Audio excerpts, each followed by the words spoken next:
All right, I only have one more day before I leave to prepare the paper mache structure and the paper mache design for Campit's Fire and Art weekend. So the time for paper mache is over. I am now in the phase of painting. It's actually the fun part, but now that I don't have a lot of time left, I have to kind of run through everything really quickly.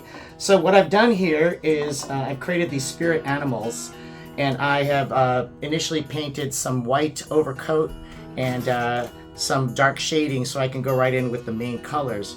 So for this is a fox, and I have a spirit fox. See how I'm just leaving the edges kind of rustic. And I had a bright orange, neon orange, and I'm just going to use it to paint the coat, but I've also put a little bit of brown in there so it's not so neon. It looks a little bit more natural. So the minute I paint this, I'll let it dry, and I've been painting some other animals as I've been moving along. So right now I'm just finishing up this particular guy. I'll show you pictures later, before and after. What I really enjoy about this theme that I kind of just came up with, first of all, last year I was there and I realized they had these viney pieces of wood that were just kind of raw and out there in the campground. And I cut down a few with a little portable buzzsaw that I have. And I thought, wow, these look great when you kind of mix them together, stand them up against the pyre, and they look twiny and they'll create their own interesting structure. And I thought, well, if you could put animals or creatures or other paper mache design elements on there, it could really look cool. Like, you know, you might have some kind of wilderness or foresty kind of theme going. So that's why I pushed it a little bit today with the organizers there, and I said, what about this? They kind of were letting me take control. So that's where we are.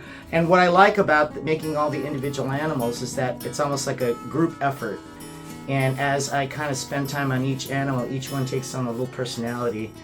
It's kind of fun to see, or nice to see, kind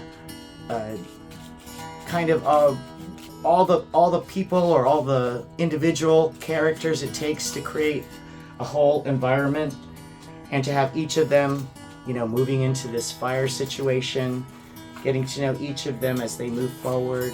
So I don't know, kind of lots to think about. Maybe I'll discuss it more on later. So now I'm moving on. Just so the fox is getting there. Cece's already coming to life. I was looking earlier. I want to take care of this one as I started to do the individual shapes, or the individuals. It's my first face that I'm going to be trying. I was looking online to look at raccoon face. So if you look at my algorithms, raccoon face is one of them. And I'm just going to start with the black outline. And I know that raccoon face has a very big patchy eye. I want to make sure I leave enough space for the white to outline the eye.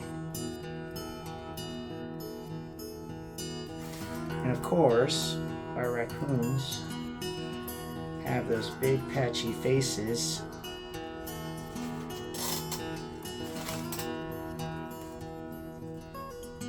I'm painting, unfortunately, I love making art, but painting is not one of my strong points. I just have to kind of keep doing it. I think like everything else, you kind of get an idea of what makes things happen. And when I do the eye, I'm going to leave a white space. Of course, the big nose. Kind of looks panda-ish at this point, but hopefully I'll keep working at it and it'll still look like a raccoon.